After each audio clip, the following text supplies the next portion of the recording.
Na aula de hoje, vamos dar início ao capítulo 2 de vocês.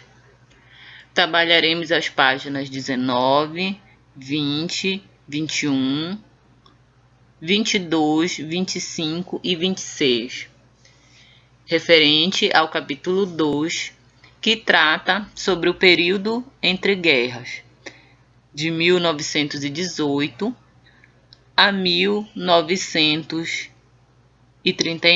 Nesse capítulo, nós trabalharemos o tópico 1, que trata da economia no pós-guerra, a ascensão dos Estados Unidos, o consumo e o estilo de vida, da euforia à crise, fala da Grande Depressão, fala do New Deal e a superação à Grande Depressão, e fala sobre as novas estratégias. Após o término da Primeira Guerra Mundial, os países europeus envolvidos no conflito viveram um período muito difícil. Da parte dos vencidos, a situação mais grave era da Alemanha. Despojada de seus bens econômicos, desmilitarizada e obrigada a pagar pesadas indenizações aos países vencedores, a nação alemã não conseguiu evitar a deteriorização de sua economia, com reflexos muito negativos à sua sociedade. Mesmo os países da antiga Tríplice Entente precisaram desdobrar-se para superar as perdas materiais e humanas que foram resultantes da guerra, retomar a vida cotidiana e reconstruir o que foi arrasado por ela. Muitos dos países que apoiaram a França e a Inglaterra se viram em grandes dificuldades, a exemplo da Itália, cujos ganhos territoriais não compensavam os gastos que os países teve com as operações militares, Conforme essa imagem, a gente observa que uma mulher utiliza notas de marcos alemães para acender o fogão. Diante disso, a gente pode concluir que a desvalorização da moeda alemã era grande, uma vez que era mais barato utilizar o papel moeda como combustível do que comprar a própria lenha. Já enquanto a Alemanha passava por dificuldade, os Estados Unidos desfrutava de uma invejável situação financeira. Isso se deu porque ao longo de toda a guerra, o país foi o principal fornecedor de equipamentos bélicos, de artigos de primeira necessidade e de gêneros alimentícios para a Europa. E além disso, os Estados Unidos não foi palco das batalhas da Primeira Guerra Mundial, o que de certa forma fez com que suas perdas materiais e humanas fossem menores do que a de seus aliados. Em meio à crise, muitos desses países que foram aliados aos Estados Unidos, mas estavam em uma situação econômica ruim, foram deixando de lado o livre comércio e aumentando as taxas sobre os produtos importados, para assim estimular a população a comprar as mercadorias fabricadas no próprio país. E esse mecanismo incentivava a produção interna de alimentos e de bens de consumo e ajudava a criar novas oportunidades de trabalho para as suas populações. Como falei anteriormente, nesse contexto, os Estados Unidos passavam por uma invejável situação financeira. Assim, no início dos anos de 1920, a economia estadunidense foi beneficiada pela aplicação de recursos em pesquisas, na modernização de processos de produção e no aperfeiçoamento das linhas de montagem. E essas melhorias vieram ajudar especialmente as indústrias como os de aparelhos de eletrodomésticos e de automóveis, que se desenvolveram com muita rapidez.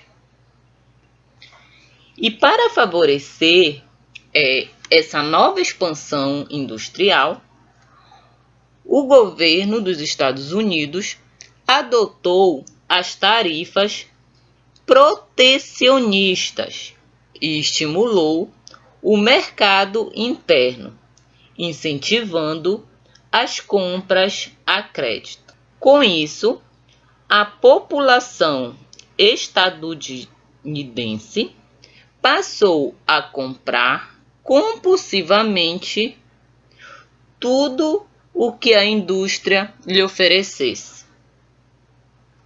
Automóveis, rádios e eletrodomésticos eram verdadeiros campeões de vendas e símbolos do que ficou conhecido como o American Way of Life, ou seja, o estilo de vida estadunidense.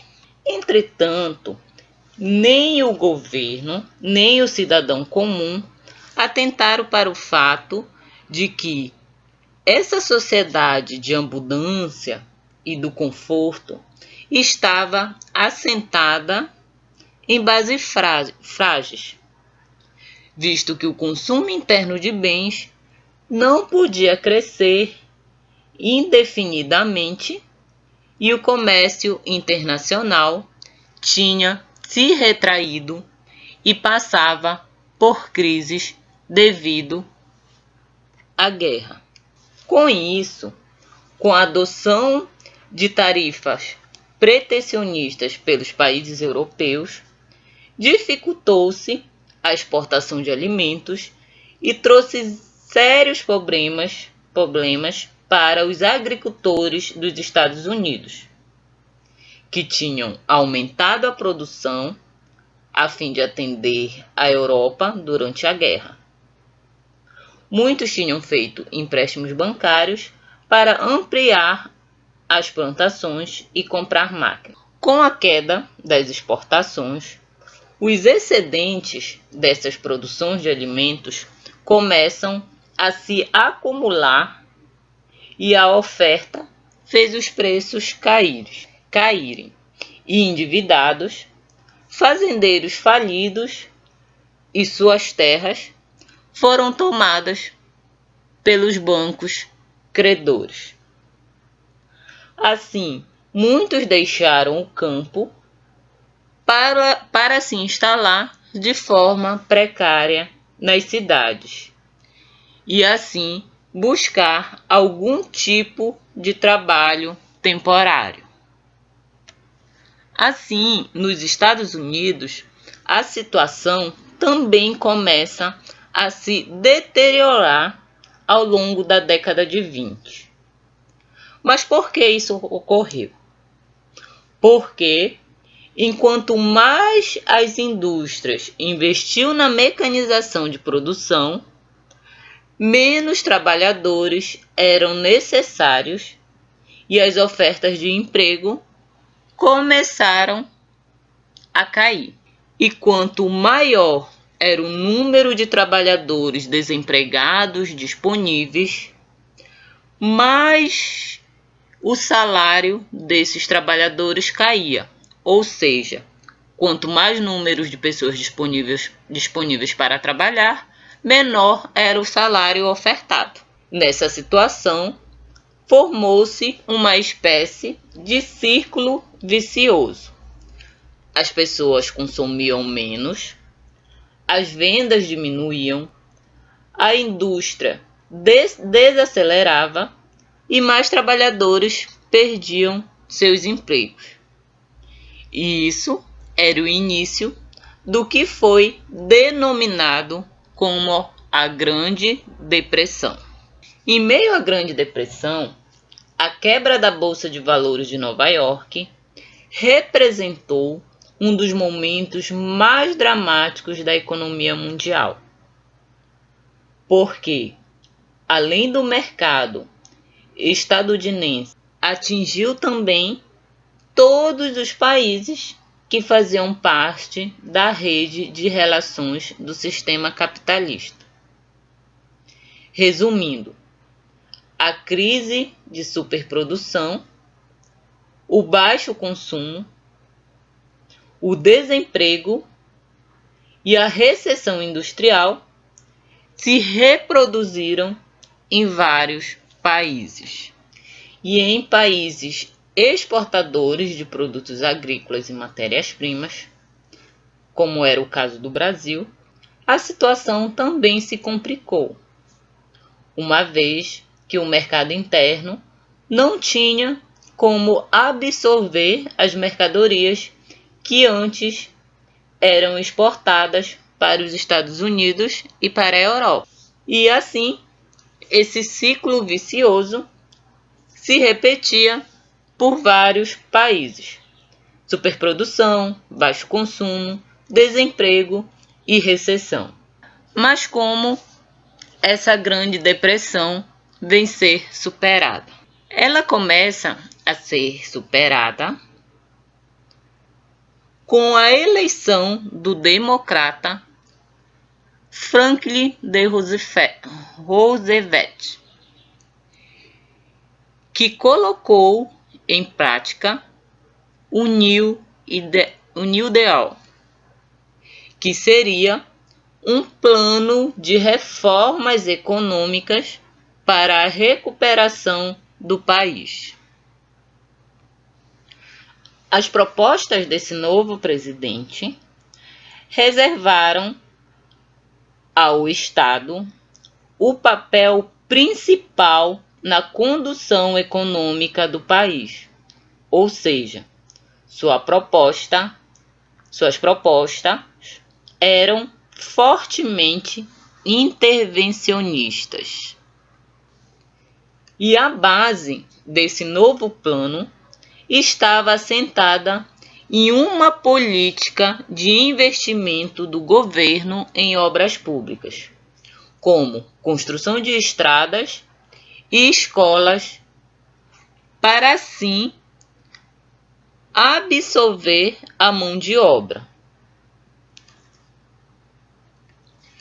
E também centrava-se em uma melhor distribuição de renda para se estimular o comércio e, consequentemente, o consumo interno. As ações de Franklin também se estenderam para a agricultura e a indústria, a fim de evitar novas crises de superprodução, o que permitiu que houvesse um controle no preço dos gêneros agrícolas, o que fez com que muitos fazendeiros conseguissem saldar suas dívidas e recuperar suas propriedades. Além disso, os trabalhadores foram beneficiados com a aprovação de leis que garantiam a liberdade sindical, o seguro-desemprego e a previdência social. E com essas medidas, enorme parcela da população mais pobre pôde superar a situação de miséria. Além das medidas econômicas adotadas para superar a economia, a estrutura empresarial dos Estados Unidos também passou por profundas mudanças, que também, mais tarde, iriam se estender para outros países, o que, de certa forma, viria a alterar o funcionamento do sistema capitalista no geral. Isso se refere-se a pequenas empresas que foram compradas durante a crise e acabaram se transformando em grandes empresas.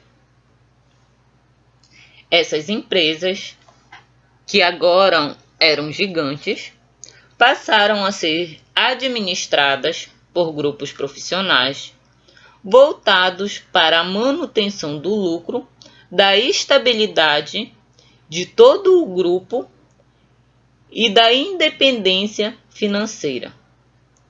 E não demoraria muito para que essas grandes empresas dominassem a economia e passassem a exercer influência decisiva na política mundial.